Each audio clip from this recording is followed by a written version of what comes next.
Hello, welcome to Durrett's Take. It's that time where college football is back and it's time to go over some more predictions. So for this video, I'm going to be going over the Big Ten, who's produced two champions in a row. So we'll see if they get a third. I feel like this will be the year where Penn State will finally break through and win the Big Ten. Now, I don't have them going undefeated. I do have them losing a game because they do have to go to Ohio State, and they've been having troubles with Ohio State, so I feel like that's going to be a loss. But I do feel like otherwise they'll run the table, and make the Big Ten championship game 11-1 and then win it. So I do feel like they're going to be a top five team. Now, as far as who else is going to be, contenders and all that, and especially playoff contenders, since the Big Ten is going to get multiple bids. The next team that I have that making the Big Ten championship game, and again, this is going to be not potential shock to you because I just didn't want to go chalky, about Ohio State or Oregon, So I'm going with the Washington Huskies to make the Big Ten title game, and here's why. Their schedule. Now they do have to go to Michigan, which won't be great.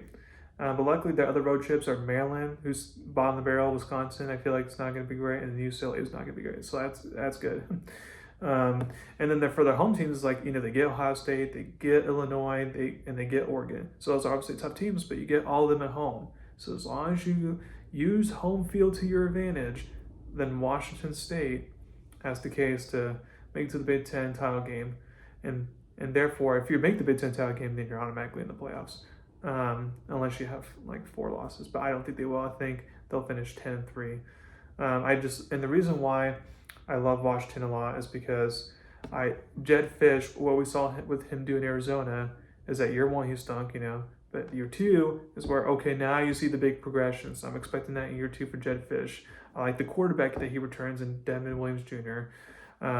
He has experienced offensive line. He returns his top running back and their top receiver. Now the defense, wasn't the greatest last year by any means. Definitely had some big holes.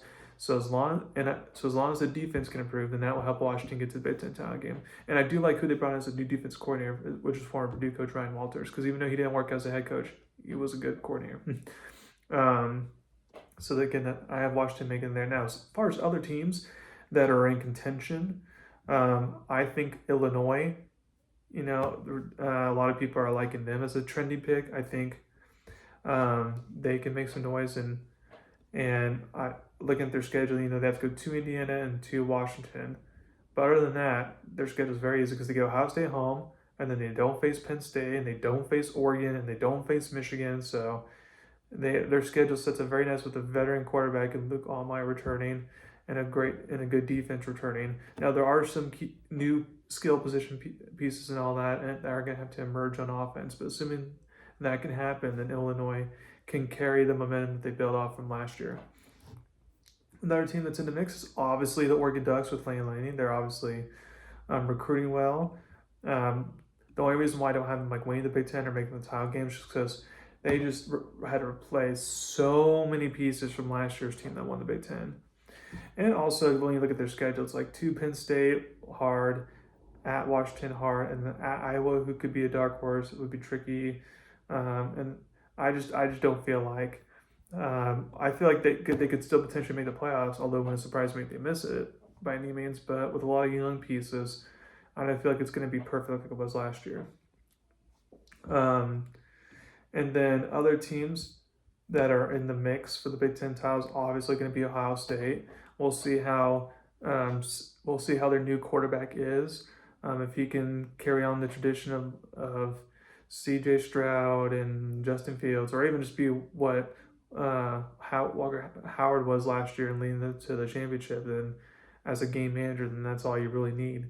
I just feel like, I love Jeremiah Smith, the best receiver in the country, and I like Downs, the best safety in the country.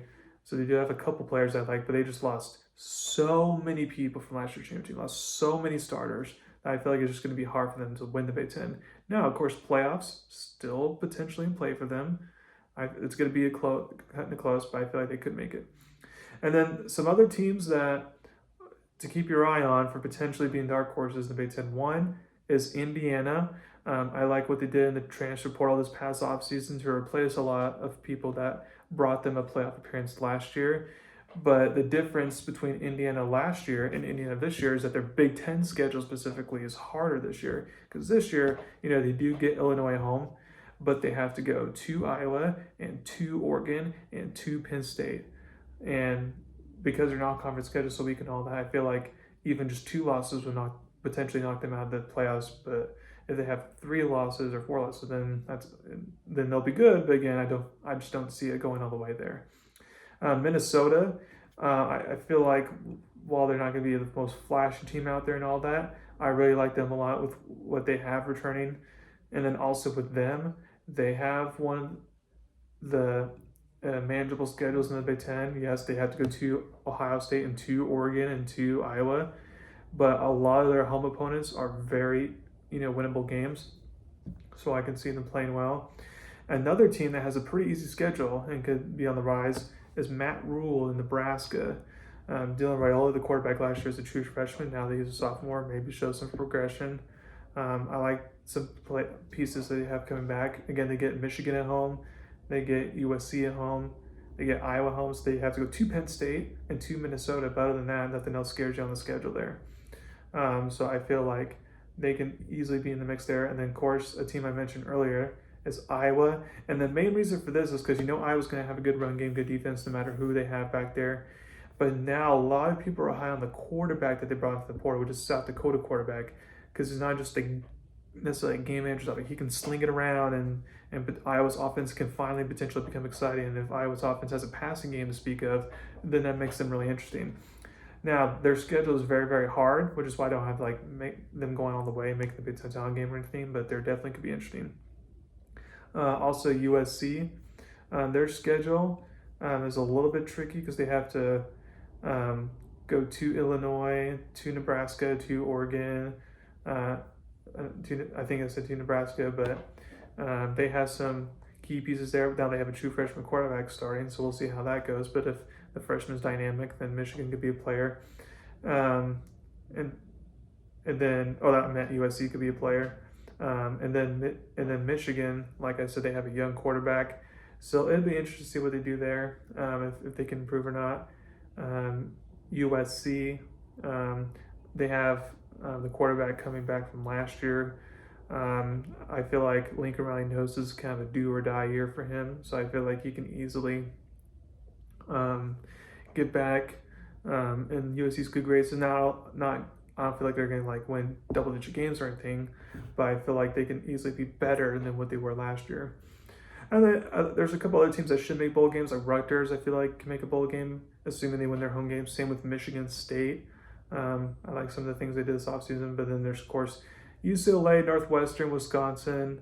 I feel like they're just not going to be that good, especially in Wisconsin. Maybe the surprising one there, but I just don't like what they have. I feel like Luke Fickell's definitely on the hot seat there. And then Maryland, Purdue, I have being the worst. I mean, I like Purdue hiring Barry Odom as their head coach and all that, but those are just rebuilds. So thank you very much for listening to my podcast today. Please subscribe to my channel and tell about me. Thank you very much. Have a wonderful day.